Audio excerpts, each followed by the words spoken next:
बहुत समय पहले की बात है। माया नाम की एक लड़की छोटे से ऑफिस में काम करके अपना गुजारा करती थी। उसके माता पिता की बचपन में ही मौत हो चुकी थी। माया का एक ही सपना था, करोड़पति बनने का। इसलिए पैसा कमाने के लिए ऑनलाइन काम भी करती थी। एक दिन की बात है, माया को एक बहुत बड़ा प्रोजेक्ट मिलता है जिससे उसे लाखों रुपए का फायदा होने वाला था।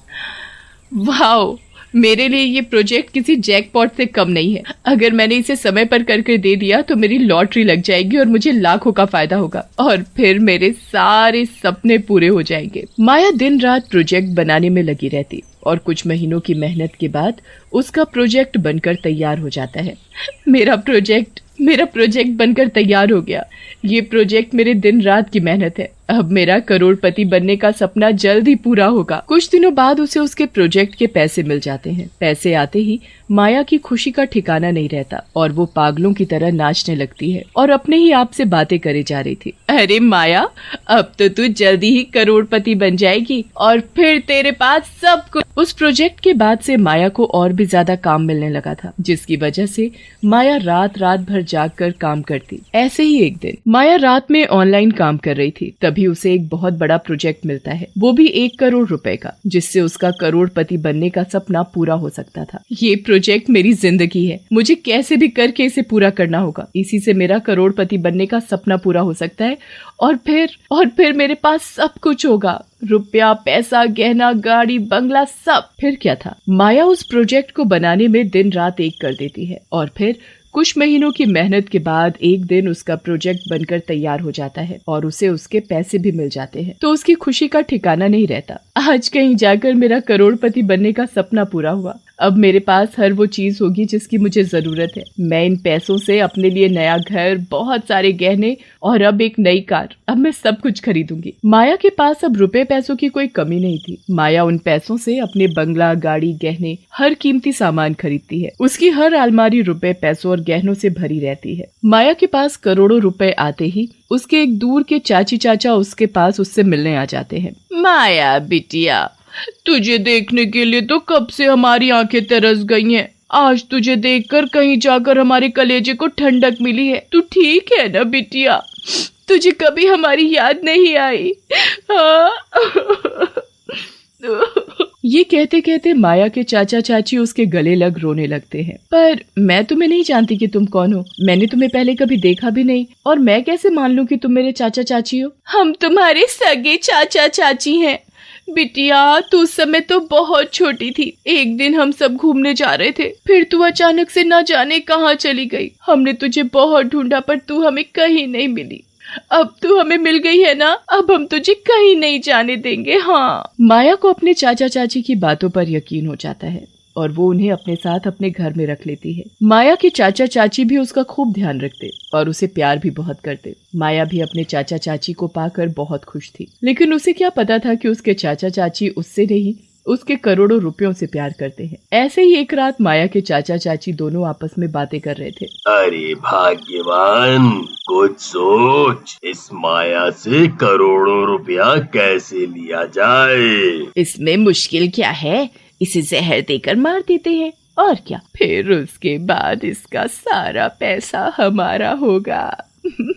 हाँ, ये तूने सही कहा। हम इसे ही खत्म कर देते हैं, फिर इसका पैसा हमारा होगा।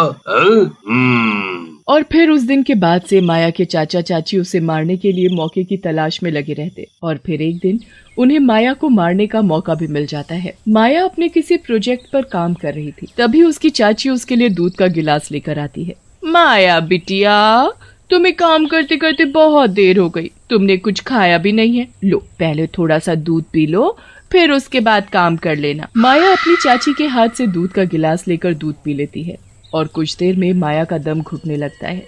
ये मेरी सांसें क्यों अटक रही हैं? चाची मेरा दम घुट रहा है। मुझे बचाओ चाची, चाचा मुझे बचाओ, मेरा दम घुट रहा है। माया के चाची चाचा जोर जोर से हंसने लगते हैं।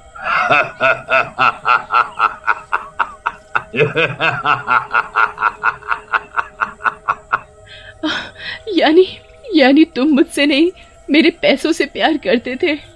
तुमने मेरे साथ धोखा किया। मैं तुम्हें नहीं छोड़ूंगी। माया का दम घुटने लगता है और कुछ देर बाद माया की मौत हो जाती है। मर गई, अब इसका सारा रुपया पैसा और गहना हमारा होगा, सब कुछ हमारा होगा। माया मरने के साथ ही एक भयानक चुड़ैल बन जाती है और तभी चुड़ैल अपने चाचा चाची को उसके सारे पैसे और गहनों को निकालते हुए देखती है। अरे कमीनो, ये पैसा मेरा है, तुम लोगों ने मुझे मेरे पैसों के लिए मारा है ना, अब ये पैसा ही तुम्हारी जान लेगा, मैं तुम्हें नहीं छोड़ूंगी। माया के चाचा चाची अलमारी से सारे पैसे गहने निकाल कर बड़े खुश हो रहे थे। कुछ देर बाद रात हो जाती है तो माया के चाचा चाची सो जाते हैं। तभी कुछ देर बाद उन्हें कुछ अजीब सी आवाजें सुनाई देती है तो माया के चाचा चाची की आंख खुल जाती है। कौन है, कौन है? चाचा चाची को कुछ दिखाई नहीं देता। तभी उनके सामने बहुत सारे नोट हवा में उड़ते हुए दिखाई देते हैं। पैसे, इतने सारे पैसे! चाचा चाची जैसे ही उन्हें पकड़ने के लिए हाथ आगे बढ़ाते हैं तभी सारे नोटों का एक रस्सी का फंदा बनकर उनका गला घोटने लगता है। भूत, बचाओ बचाओ, कौन है? कौन हो तुम? हमें छोड़ दो। तभी देखते ही देखते चुड़ैल उन दोनों के सामने आ जाती है। छोड़ दूं? तुम्हें छोड़ दूं?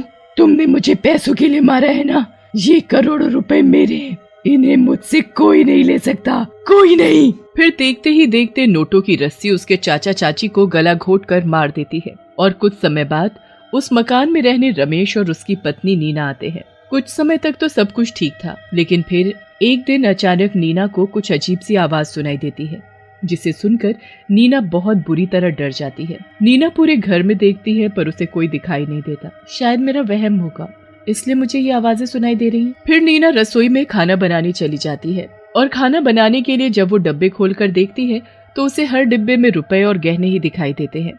ये इतने सारे रुपए और गहने कहाँ से आए? उसे हर जगह रुपए और गहने ही दिखाई दे रहे थे।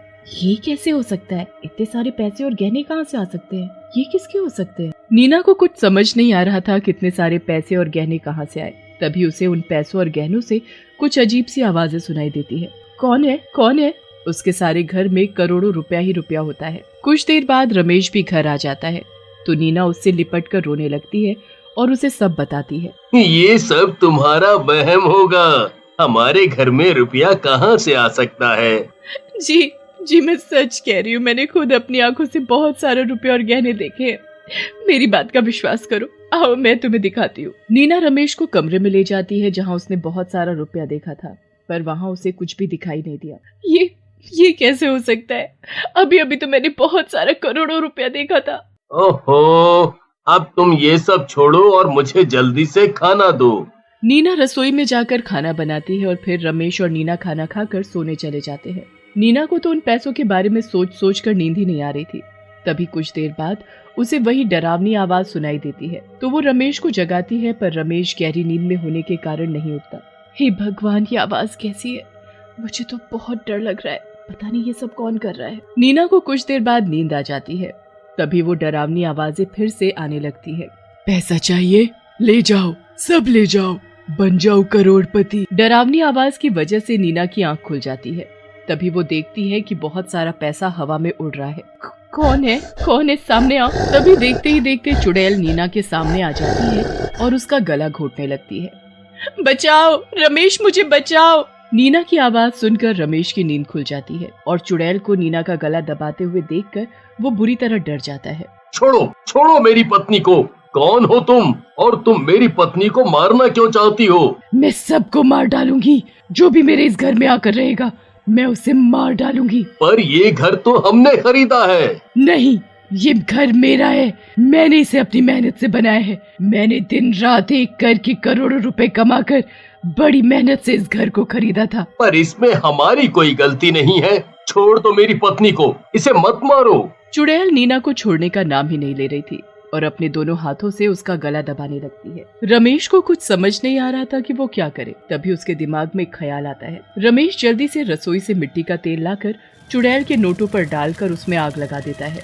ये तूने क्या किया? तूने मेरे ही पैसों में आग लगा दी, मैं तुझे नहीं छोड़ूंगी। तभी रुपयों में आग लगते ही चुड़ैल का शरीर भी जलने लगता है। नहीं, बचाओ, मेरा शरीर जल रहा है। फिर देखते ही देखते रुपयों की जलन के साथ ही चुड़ैल भी जलकर मर जाती है।